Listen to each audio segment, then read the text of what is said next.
समय के साथ हर नई चीज पुरानी हो जाती है, परंतु वह हमारे जहन में कुछ यादें और कुछ अनुभव छोड़ जाती है। और समय समय पर जब वह वस्तु है हमारे सामने दृष्टिगोचर होती है, तो हम अपनी यादों में खो जाते हैं और चेहरे पर मुस्कुराहट आ जाती है। अभी तक आपने हमारे चैनल को लाइक और सब्सक्राइब नहीं किया तो जल्दी कीजिए। पुराने जमाने में घर में कोई आ जाए तो उसका स्वागत गुड्डच की एक छोटी डली तथा पानी देकर किया जाता था, जिसकी होड्डच आज के कोल्ड ड्रिंक्स नहीं कर सकते। घरों में अब मिट्टी के मटकों की जगह आधुनिक उपकरणों ने ले ली है। पुराने जमाने के शीतल मटके अब यदा कदा ही दिखाई देते हैं। पुराने घरों के बीच बना आंगन, जो एक तरह से घर के लिए ब्रह्म स्थान का काम करता था, यह भी आजकल घरों से नदारद है। साफ सुथरा आंगन और उसके बीच बने मांडने बरबस ही मन मोह लेते थे। दादी नानी का प्यार, ननद भौजाई की मीठी झट-ढहप, हंसी ठिठोली, ये सब जैसा पहले था आज के दौर में नहीं दिखाई देता, क्योंकि अब रिश्तों की नाजुक डोर संभालना कठिन हो चला है।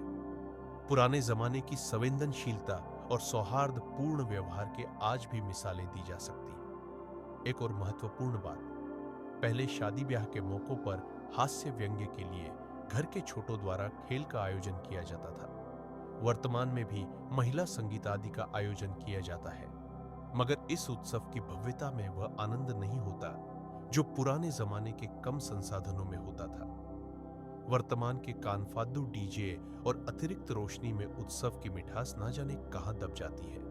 यही कुछ बातें हैं जो मुझे उस जमाने की बहुत अच्छी लगती है। बच्चे रंग बिरंगे कागज से बनाते और फिर बारिश के पानी में चलाते थे।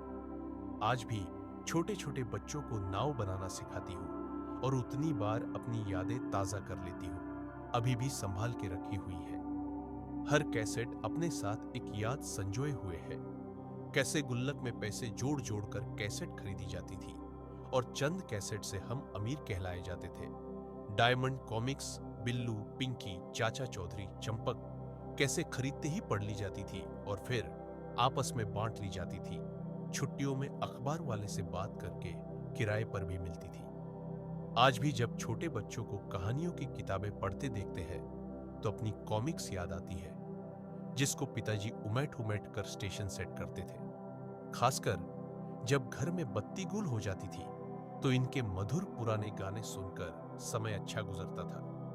बरसात में समाचार भी सुनना पड़ता था, जो उस समय अच्छा नहीं लगता था।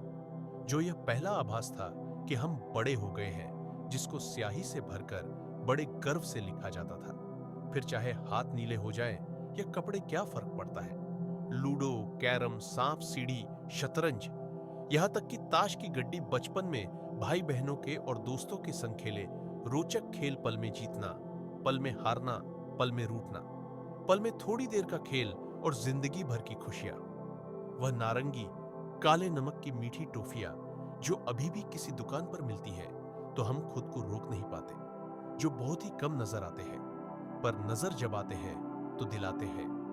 याद कि कैसे उन पर घंटों झूला दिया जाता था। सब कितनी तसल्ली से अपनी बारी का इंतजार करते थे।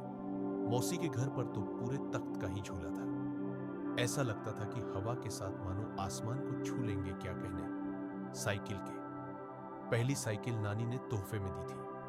बड़े हुए तो बड़ी पिताजी ने चाव से दिलवाई। आजकल के बच्चे क्या जाने कि हमने उस साइकिल पर कितने मजे किए। साइकिल पर स्कूल जाने का अलग ही मजा था। ऐसा नहीं था कि उस समय फोन नहीं थे, परंतु अपनी बात दिल से लिखकर किसी को पहुंचाना हो तो खत सबसे अच्छा माध्यम होता था। चाहे वह बुआ को उनकी विदाई के बाद लिखा हुआ पत्र या सहेली को लिखा जब हमसे दूर चली गई पढ़ाई के लिए दूसरे शहर। ग्रीटिंग कार्ड, अब तो इंटरनेट के युग में ग्रीटिंग कार्ड की महत्ता ही समाप्त हो गई है।